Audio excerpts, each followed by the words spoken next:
Baik, sebelumnya perkenalkan nama saya Andrian Reski yang bekerja di klinik pada hari ini. Kalau bisa saya minta dulu identitas tadi. Iya dok. Tarik siapa nama tak? Andi Resi dok. Umur tak?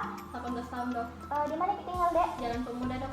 Apa pekerjaan tak? Masih mahasiswa dok, belum bekerja. Jadi apa keluhan kan dek Resi? Di hari ini saya demam. Di hari ini demam. Kalau boleh tahu itu terus menerus atau enggak dek? Hilang timbul dok, terutama meningkat pada pagi hari. Meningkat pada pagi hari. Sakit kepala tak dek? Iya. Berapa hari ini dek? 3. 3 hari ini juga dek. Berdengung telinga atau enggak? Enggak gitu dok. Kalau batuk? Enggak juga dok. Enggak juga dek. Bagaimana kalau menelan Ki? Sakit atau enggak dek? Enggak sakit juga, cuma pahit kurasa kalau menelan. Oh Ki, kalau menelan Ki, kalau jadi bagaimana makan apa itu lancar deh? Tidak dok, jadinya kurang nafsu makan. Nafsu makan Ki. Tapi ada sih ada keluhan lain tak mungkin sampaikan? Nyeri di badanku dok selama 3 hari juga. Oh sudah nyeri juga 3 hari nih dek. Kalau bisa tahu ada pernah Ki memang sakit gini atau rasakan gejala seperti ini? Enggak dok. Kalau siapa Ki tinggal dek? Orang tua. Di keluarga tak dek, kalau boleh tahu pernah ada dapat gejala sama seperti ini? Enggak ada dok. Dari kalau tetangga? Enggak ada juga dok. Enggak juga dek. Pernah Ki minum obat selama ini kita sakit? Belum dok. Belum jadi. Ada alergi kita sama makanan atau obat? Enggak ada dok. Enggak ada juga dek. Kalau begitu ada mau kita sampaikan lagi? Enggak ada dok. Kalau begitu saya bantukan informasi ulang dek. Siapa tahu ada mau kita tambahkan langsung bilang nih dek. Jadi adik Andi Resi itu demam Ki sudah 3 hari yang lalu, hilang timbul, meningkat kalau pagi hari, sakit juga kepala tak, ngilu juga badan tak, sama pahit juga kalau kita pahit juga tenggorokan tadi. Ada mau kita tambahkan? Enggak ada dok. Kalau begitu untuk menegakkan diagnosis saya anjurkan kepada kita untuk melakukan pemeriksaan tambahan dek. Tapi mungkin di situ agak kurang nyaman Ki karena ada mungkin pakaian dilepas atau saya sentuh bagian-bagian badan tak. Apa bersedia dikit? Bersedia dok. Sebelum pemeriksaan itu saya pergi dulu Pak cuci tangan dek. Iya dok. Baik, di sini kita akan melakukan pemeriksaan vital di mana ada 4. Yang pertama pemeriksaan tekan darah, pemeriksaan nadi, pemeriksaan pernafasan dan suhu tubuh. Langsung saja pada pemeriksaan tekan darah saya membutuhkan tensi untuk mengetahui berapa tekanan darah pasien. Sahabat, tolong dinaikkan bajunya karena harus dibebaskan dari pasien. Kemudian saya memasangkan pangset 2,3 sampai 5 cm di atas siku. Tidak boleh terlalu ketat dan tidak boleh terlalu longgar, bisa masuk jari ke sini. Kemudian saya akan meraba arteri brachialis dan memompa hingga tidak teraba. Kemudian saya akan menambahkan sekitar 30 mmHg dan melepaskan secara perlahan. Ketika arteri brachialis sudah teraba kembali itu disebut dengan sistolik palpatoid. Tekanan sistolik palpatoid adik yaitu 120. Kemudian saya akan menggunakan stetoskop untuk mencari tekanan sistol dan diastol. Saya meletakkan diafragma stetoskop di arteri brachialis tadi adik. Kemudian saya memompa kira-kira di 30 mmHg di atas tekanan sistolik palpatoid. Kemudian saya melepaskan secara perlahan sekitar 2-3 mmHg. Suara pertama disebut sistol dan suara terakhir disebut diastol. Baik, tekanan darah adik itu normal sekitar 120/80. Bisa akan membereskan hal terlebih dahulu tadi. Kemudian saya akan melakukan pemeriksaan tekanan nadi. Tapi sebelum itu saya melakukan pemeriksaan suhu karena ini membutuhkan waktu 3-5 menit.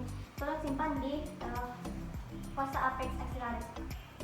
Kemudian pemeriksaan nadi. Di sini saya akan mencari arteri radialis di flexor lateralis dan menghitungnya hingga 30 detik sambil melakukan pemeriksaan pernafasan dengan menghitung sampai 1 menit. Baik, pada pemeriksaan nadi saya dapatkan 70 di mana itu termasuk normal dan pada pernafasan juga itu normal. Kemudian saya akan mengambil suhu. Baik, didapatkan hasil yaitu 38,5 di mana adik memang sedang merasakan demam. Kita akan melakukan pemeriksaan status gizi di mana kita akan melakukan 3 pengukuran. Pertama, tinggi badan, berat badan, dan lingkar perut. Untuk melakukan pengukuran tinggi badan, syaratkan Anda untuk melepas alas kaki, kemudian berdiri tegak, tumit menempel pada lantai, dan pandangan lurus ke depan. Baik, bisa bersih sedikit. Baik, tinggi 150 cm, saya catat ya. Kemudian pengukuran berat badan, syaratkan jika Anda memakai jaket atau jas yang pokoknya bisa mempengaruhi hasil timbangan, tolong dilepas. Data kita di sini 0. Baik, silahkan naik. Di sini berat Anda 45 kg. Kemudian saya akan lanjut pada pemeriksaan lingkar perut. Saya mohon untuk Anda berdiri tegak, kemudian melebarkan 20-30 cm. Saya akan mencari tulang rusuk bagian bawah dan juga ujung lengkung tulang pangkal panggul. Kemudian di sini saya akan memberikan tanda terlebih dahulu di sebelah sini, di sebelah sini. Kemudian saya akan mengukurnya dan mencari bagian tengah-tengahnya. Kemudian saya akan menendanya. Kemudian hal tersebut saya lakukan juga pada sebelah sini, mencari artus costa dan juga sias di sini dan di sini. Kemudian Saya akan mencari bagian tengahnya di sini, dan saya akan melakukan pengukuran mulai dari sebelah kanan. Jadi saya akan menutup sebelah kanan dengan cara horizontal. Baik, maaf sebelumnya ya. Baik, di sini tidak boleh terlalu ketat dan juga tidak boleh terlalu longgar. Baik, di sini 75, yang berarti itu normal. Di sini kita akan melakukan pemeriksaan fisik dasar di mana saya menggunakan 4 teknik. Yang pertama inspeksi, palpasi, perkusi, dan auskultasi. Langsung saja kepada teknik inspeksi untuk melihat apakah ada terjadi deformitas, benjol atau yang lain. Pada bentuk tubuh Anda itu terlihat normal, tidak kurus dan tidak gemuk. Kemudian perbandingan ukuran kepala juga normal. Kemudian saya lihat juga normal, pada kaki juga normal, kuku juga normal, dan kulit juga normal. Kemudian pada rambut tidak rontok, harus tidak rontok. Kalau melihat ke atas saya ingin melihat konjungtiva, oke, tidak terjadi anamnesis. Coba melihat ke bawah ingin melihat sklera, oke, tidak ada gangguan pada hepat. Tolong buka mulut, oke, normal. Di hidung juga normal. Kemudian pada saat tadi bagian saya sudah melihat juga normal. Kemudian tidak ada juga kelainan atau deformitas pada bentuk badan. Kemudian tolong untuk dibuka bajunya. Saya akan melakukan teknik palpasi.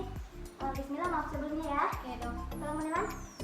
Kemudian saya akan melakukan penekanan apakah ada nyeri. Aduh, oh baik, tidak ada nyeri ya. Kemudian saya akan melakukan teknik perkusi dengan cara menggetuk-getuk untuk mendengar suara. Maaf sebelumnya ya. Baik, terdengar sonor atau normal. Kemudian saya melakukan teknik auskultasi, yaitu untuk melihat apakah mendengar suara, apakah ada terjadi sesuatu. Tolong menafas dikeluarkan lagi. Baik, terdengar normal semuanya dan saudara. Baik, semua pemeriksaan telah selesai. Silahkan Anda kembali ke sana. Kemudian saya mencuci tangan terlebih dahulu. Jadi setelah kita melakukan pemeriksaan secara keseluruhan, ditemukan pada pemeriksaan tanda vital itu didapatkan suhu tubuh adik itu 3,85 menandakan bahwa adik demam. Kemudian pada status gizi di mana tinggi itu 150 cm dan berat badan itu 45 menandakan indeks massa tubuh adik itu normal, hasilnya 20. Kemudian pada pemeriksaan fisik, pada saat pemeriksaan palpasi itu terjadi di bagian badan ada nyeri atau ngilu. Selanjutnya saya akan memberikan resep obat. Semuanya dok. Di sini kita akan memberikan resep kepada adik Resi, nomor resep 005 tanggal 24 bulan 8 2020. Di sini saya menulis L atau resep atau ambilkan. Saya memberikan obat paracetamol 5 paracetamol tablet 500 mg dengan numerik 9. Kemudian Sigma 3DD1 tablet yaitu PC atau makan, dan Prorenata atau PRN bila diperlukan. Kemudian saya memberikan garis, kemudian tanda tangan atau paraf di sini untuk mengasih tahu bahwa saya memberikan. Di sini S3DD1 tab itu maksudnya 3 kali sehari dalam 1 tablet. Kemudian saya memberikan resep lainnya itu resep vitamin C tablet dengan numerik 3 dan kemudian Sigma 3DD1 tablet yaitu PC. Di sini saya memberikan juga 3 kali dalam 1 hari tablet setelah makan. Kemudian memberikan kembali garis dan tanda tangan atau paraf. Kemudian saya menarik garis begini untuk menghindarkan penyalahgunaan atau penitipan obat di sini. Kemudian di sini ada Pro itu nama, jadi namanya itu Andi Resi. Kemudian umur 18 tahun dan alamat itu di Jalan Pemuda.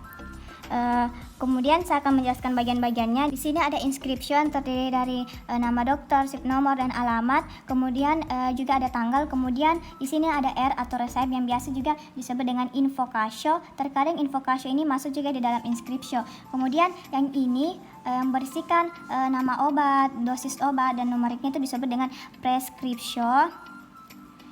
Kemudian di sini yang berisikan tentang berapa kali sehari dan sesudah makan atau apa itu disebut dengan signatura. Nah, kemudian ada lagi di sini yang disebut dengan subscription yang berisikan paraf dan paraf atau tanda tangan.